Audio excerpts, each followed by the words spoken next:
ഈശോ മിശിഹായ്ക്ക് സ്തുതിയായിരിക്കട്ടെ. ഈശോ നമ്മളെല്ലാവരെയും സമ്മർദ്ദമായി അനുഗ്രഹിക്കട്ടെ.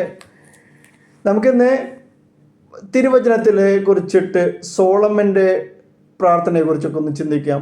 ഒരു ആഫ്രിക്കൻ കഥയാണ്. ഒരു ആന വെറുതെ നടക്കാൻ ഇറങ്ങിയതായിരുന്നു. അതിനിടയിൽ ഒട്ടകപക്ഷിയുടെ കൂടിനടുത്തെത്തി. ഒട്ടകപക്ഷിയായിട്ട് ദൂരെയുള്ള പുഴയിൽ വെള്ളം കുടിക്കാൻ പോയിരിക്കുകയായിരുന്നു. കൂട്ടിൽ കിടക്കുന്ന മുട്ടകൾ കണ്ടപ്പോൾ ആനയുടെ മാതൃഹൃദയം സങ്കടവും ദേഷ്യവും കൊണ്ട് നിറഞ്ഞു. ഒരമ്മയ്ക്ക് എങ്ങനെ ഇത്ര നിരുത്തരവാദിയായിട്ട് പെരുമാറാൻ കഴിയും? ആ മുട്ട ഒന്ന് മൂടി വെച്ചെങ്കിലും പോയിക്കൂടെ? ആരെങ്കിലും എടുത്തു കൊണ്ടുപോവുകയോ നശിപ്പിക്കുകയോ ചെയ്താലോ? ആനയുടെ ഹൃദയം ആ മുട്ടകൾക്കുള്ളിൽ വിരിയാറായി വരുന്ന കുരുന്നു ജീവനോടുള്ള സ്നേഹം കൊണ്ട് നിറഞ്ഞു. ഒടുവിൽ ആന ഒരു തീരുമാനമെടുത്തു. ഈ മുട്ടകളെ ഇങ്ങനെ അനാഥമാക്കി പോയി കൂടാ. ഏതായാലും ഒട്ടകപക്ഷി വരുന്നതുവരെ ഞാൻ എൻ്റെ ചൂട് കൊടുത്ത് അതിനെ സംരക്ഷിക്കും. ആന മുട്ടയുടെ പുറത്ത് അടയിരുന്നു. ബാക്കി കഥ പറയേണ്ട കാര്യമില്ല. ആനയുടെ ഭാരത്തിൽ അമർന്ന മുട്ടകളെല്ലാം മുടഞ്ഞു, നശിച്ചു. ആനയുടെ മനസ്സിലും ശ്രദ്ധയും വളരെ അല്ലെങ്കിൽ മുട്ടകളുള്ള ശ്രദ്ധയെല്ലാം വളരെ അഭിനന്ദന മാർഗമാണ്. പക്ഷേ അതിനൊരു കുറവുണ്ടായിരുന്നു: വിവേകമില്ലായ്മ. വിവേകമില്ലാതെ ദയ കാണിച്ചാൽ അത് വിനയായി മാറും. വിവേകമില്ലാതെയുള്ള വരങ്ങളുടെ ഉപയോഗം സഭയെ പടുത്തുയർത്തുന്നതിന് പകരം അതിനെ തകർക്കും. സുവിശേഷൻ പറയേണ്ടത് ആവശ്യം തന്നെ.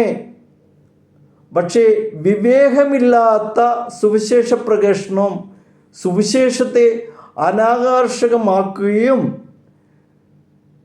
ദാനം ചെയ്യുമ്പോഴും സേവനം ചെയ്യുമ്പോഴും വിവേകപൂർവ്വം ചെയ്യണം എന്നും കൂടി ഓർപ്പിക്കുന്നു.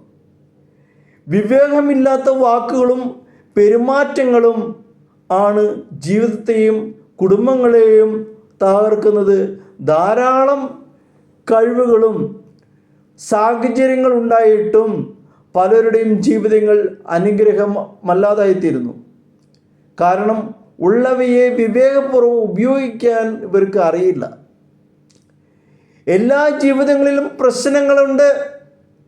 എന്നാൽ ചില ജീവിതങ്ങളിലെ പ്രശ്നങ്ങൾ നിന്നും പ്രശ്നങ്ങളിലേക്ക് വളർന്നുകൊണ്ടിരിക്കുന്നപ്പോഴും ഇതിൻ്റെ കാരണം ഒന്ന് മാത്രമാണ്: പ്രശ്നങ്ങളെ വിവേകത്തോടെ കൈകാര്യം ചെയ്യാനായിട്ട് ഇക്കൂട്ടർക്ക് അറിയത്തില്ല.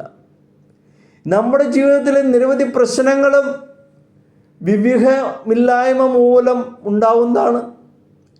വിവേകമില്ലാത്ത വാക്കുകളും പ്രവൃത്തികളും പ്രശ്നങ്ങളെ സൃഷ്ടിക്കുന്നു, ഉള്ള പ്രശ്നങ്ങളെ സങ്കീർണമാക്കുന്നു.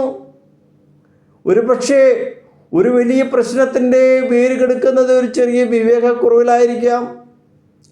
അതിനാൽ വിവേകം തരാനായി നമുക്ക് നിരന്തരം ദൈവത്തോട് പ്രാർത്ഥിക്കണം. ഒരു രാത്രിയിൽ ദൈവം സോളമനെ പ്രത്യക്ഷപ്പെട്ട് ചോദിച്ചു: നിനക്ക് എന്തു വരമാണ് ഞാൻ തരേണ്ടത്? ചോദിച്ചു കൊള്ളുക. സോളമൻ പ്രതിവചിച്ചു: ദൈവമായ കർത്താവേ, എൻ്റെ പിതാവിനോട് ചെയ്ത വാഗ്ദാനം നിറവേറ്റണമേ. ഭരിക്കാൻ എന്നെ അവിടുന്ന് രാജാവാക്കിയല്ലോ. ഈ ജനതയെ നയിക്കാൻ ജ്ഞാനവും വിവേകവും എനിക്ക് നൽകണമേ. അവയല്ലാതെ അവിടുത്തെ ഈ വലിയ ജനത്തെ ഭരിക്കാൻ ആർക്ക് കഴിയും?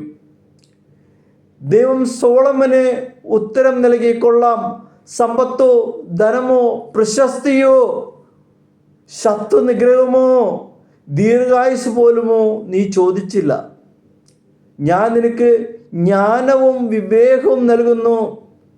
കൂടാതെ നിന്റെ മുൻഗാമികളോ പിൻഗാമികളോ ആയ രാജാക്കന്മാരിൽ ആർക്കും ലഭിച്ചിട്ടില്ലാത്ത സമ്പത്തും ധനവും പ്രശസ്തിയും ഞാൻ നിനക്ക് നൽകുന്നു.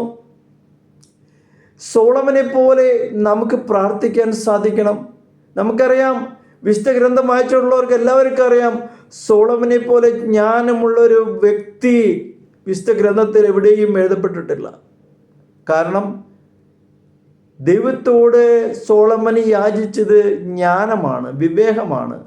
സമ്പത്തോ ജോലിയോ PSC മാർക്ക് ലിസ്റ്റിൽ PU കയറാനോ സെൻട്രൽ ഗവൺമെൻറ് ജോലിയിൽ കയറാനോ അല്ലെങ്കിൽ ലോട്ടറി കിട്ടാനോ ഇതൊന്നല്ല പ്രാർത്ഥിച്ചത്. കാരണം പ്രാർത്ഥിച്ചത് എന്താ? വിവേകം ലഭിക്കണമേ. അപ്പോൾ ആ പ്രാർത്ഥനയിൽ സംപ്രീതനായ ദൈവം മറ്റെല്ലാം കൂട്ടിച്ചേർക്കപ്പെടുകയാണ് ചെയ്തത്. അതാണ് പറയുന്നത്, വചനത്തിൽ പറയുന്നുണ്ടല്ലോ, ആദ്യം എൻ്റെ രാജ്യവും നീതിയും അന്വേഷിക്കുക, മറ്റെല്ലാം ചേർക്കപ്പെടും. തീർച്ചയായിട്ടും സോളമനെ പോലെ നമുക്ക് പ്രാർത്ഥിക്കാൻ സാധിക്കണം. കർത്താവേ, നീ എന്നെ സന്യാസ ജീവിതത്തിലേക്ക് വിളിച്ചു, വിജയകരമായ സമർപ്പിത ജീവിതം നയിക്കാൻ ജ്ഞാനവും വിവേകവും തരണമേ. കർത്താവെ, നീ എന്നെ നേതൃത്വത്തിലേക്ക് വിളിച്ചു, എന്നെ ഏൽപ്പിച്ചിരിക്കുന്നവരെ നയിക്കുവാൻ എനിക്ക് ജ്ഞാനവും വിവേകവും തരണമേ. കർത്താവെ, നീ എന്നെ കുടുംബ ജീവിതത്തിലേക്ക് വിളിച്ചു, എൻ്റെ മക്കളെ വളർത്താൻ, ജീവിത പങ്കാളിയെ രക്ഷിക്കുവാൻ എനിക്ക് ജ്ഞാനവും വിവേകവും നൽകണമേ. നമ്മുടെ ജീവിതത്തിലെ എല്ലാ നിമിഷങ്ങളിലും ഒരു ജപം പോലെ നമുക്ക് ഈ പ്രാർത്ഥന ആവർത്തിക്കണം. കർത്താവേ, എനിക്ക് ജ്ഞാനവും വിവേകവും തരണമേ. സോളമൻ്റെ പ്രാർത്ഥന കേട്ട കർത്താവ് നമ്മുടെ പ്രാർത്ഥനയും കേൾക്കും. തീർച്ചയായിട്ടും സ്നേഹിക്കുന്നവർ ദൈവത്തിൽ വസിക്കുന്നു. സ്നേഹമില്ലാത്തവൻ്റെ അറിവും പാണ്ഡിത്യവും സഭയെ പണിതുയർത്തുന്നതിന് പകരം അതിനെ ശിഥിലമാക്കുന്നു. ഇതാണ് ഇന്നത്തെ സഭാ സമൂഹങ്ങളിലും വലിയൊരു പ്രശ്നമായി മാറിക്കൊണ്ടിരിക്കുന്നത്. ബുദ്ധിപരമായ സ്ഥിതികളിലും അരൂപിയുടെ സ്ഥിതികളിലും ധാരാളം പേർക്കുണ്ട്. എന്നാൽ സ്നേഹമില്ലാത്തതിനാൽ ഭിന്നതകളും കലഹങ്ങളും വർദ്ധിച്ചു വരുന്നു. നമ്മുടെ പല വരങ്ങളും സ്ഥിതികളും ഉണ്ടായിരുന്നുവെങ്കിൽ കുറെ കൂടി നന്നായിരിക്കാമായിരുന്നു, പ്രവർത്തിക്കാമായിരുന്നു എന്നതായിരിക്കും നമ്മുടെ ചിന്ത.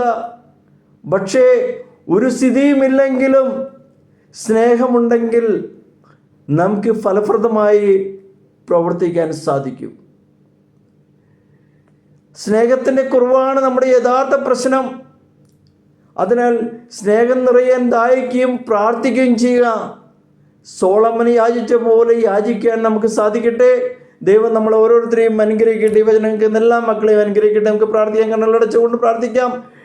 ദൈവമേ, കുറെ കൂടി ആത്മീയ വരങ്ങളുണ്ടായിരുന്നുവെങ്കിൽ കൂടുതൽ ഫലപ്രദമായി പ്രവർത്തിക്കാമായിരുന്നുവല്ലോ എന്ന് ഞങ്ങൾ ചിന്തിച്ചു പോകുന്നു. കർത്താവേ, വരങ്ങളല്ല, സ്നേഹമാണ് സഭയെ പണിതുയർത്തുന്നതെന്ന് ഞങ്ങൾ തിരിച്ചറിയുന്നു. അതിനാൽ കൂടുതലായി ഞങ്ങളെ സ്നേഹം കൊണ്ട് നിറയ്ക്കണമേ. സ്നേഹത്തിന് മാത്രമാണല്ലോ ഹൃദയത്തെ ജ്വലിപ്പിക്കാനും മറ്റുള്ളവരെ ഹൃദയത്തെ തൊട്ടുണർത്താനും കഴിയുക. നാഥ, അങ്ങയുടെ സ്നേഹാഗ്നിയിൽ ഞങ്ങൾ ജ്വലിക്കട്ടെ. അങ്ങനെ ഞങ്ങൾ ഓരോരുത്തരും കർമ്മ നിരതരാകട്ടെ. കർത്താവെ, അനുഗ്രഹിക്കണമേ. നിന്റെ വചനത്തിൻ്റെ അഭിഷേകത്താൽ, നിന്റെ പരിശുദ്ധാത്മാവിൻ്റെ അഭിഷേകത്താൽ ഞങ്ങളെ നിറയ്ക്കണമേ. ഈ വചനം കേൾക്കുന്ന എല്ലാ മക്കളിലേക്കും നിന്റെ വലിയ അഭിഷേകത്താൽ നിറയ്ക്കണമേ. ഹല്ലേലൂയ.